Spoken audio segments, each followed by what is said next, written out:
শিক্ষক নয়, শিক্ষা ব্যবস্থা ত্রুটির কারণেই বিজ্ঞানের শিক্ষার্থী কমছে। সাধারণ জনগণকেও সচেতন হয়ে দায়িত্বশীল ভূমিকা পালন করতে হবে। সচেতন হয়ে পলিথিন ব্যাগ বন্ধ না করলে পরিবেশ দূষণ রোধ করা সম্ভব নয়।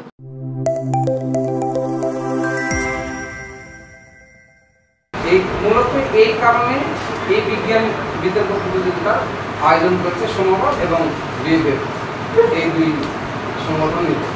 তো এখানে বিভিন্নভাবে আমরা বাছাই করি। তো তার মধ্যে থেকে এই বছর যে 8টি প্রতিষ্ঠান বাছাই করা হয়েছে, এটা মূলত আমাদের বাছাই নয়, এটা ধারাবাহিকভাবে সমকালী বাছাই করে।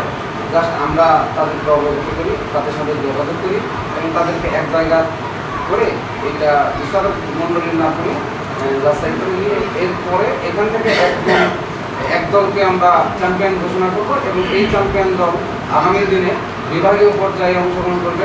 এরপরে সেখান থেকে যে দলটা উত্তীর্ণ হবে সেটা এই 8 জেলা মাত্র,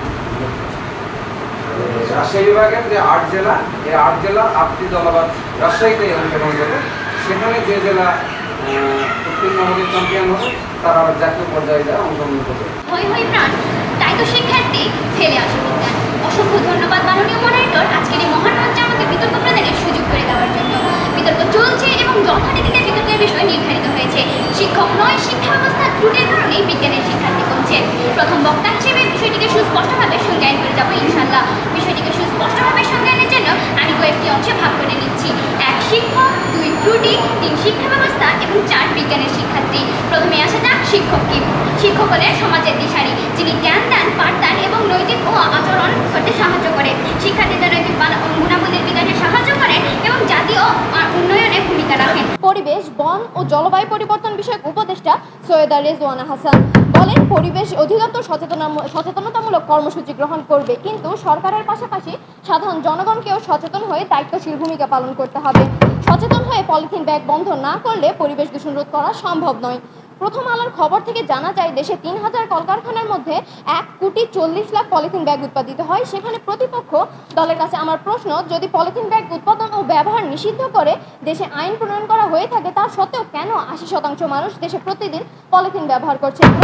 প্রতিপক্ষ দলের প্রথম বক্তার কাছে। তো আমরা বিচারক মণ্ডলী একটু আগেই আমরা আলোচনা করছিলাম যে আসলে বিচারক মণ্ডলী আমরা যেটা বিচার করেছি এটা আমার মনে হয় নিখুঁতভাবেই আমরা করেছি। এখানে কোনো পক্ষপাতিত্ব হয় নাই এবং আমরা সুন্দরভাবে এই অনুষ্ঠানটাকে সারাদিন সকাল থেকে শুরু করে এই 5টা অবধি আমরা যে করতে পেরেছি, এর জন্য সকলের কাছে কৃতজ্ঞতা জানাচ্ছি। তো আমার ব্যক্তিগত যে অভিমত হচ্ছে যে এইটা যদি আরও রুট লেভেলের স্কুলগুলোতেও ছড়িয়ে দেওয়া যায়, তাহলে আমার মনে হয় মানে মেধা বিকাশে অনেক সহযোগিতা করবে মেয়েদের জন্য বা শিক্ষার্থীদের জন্য।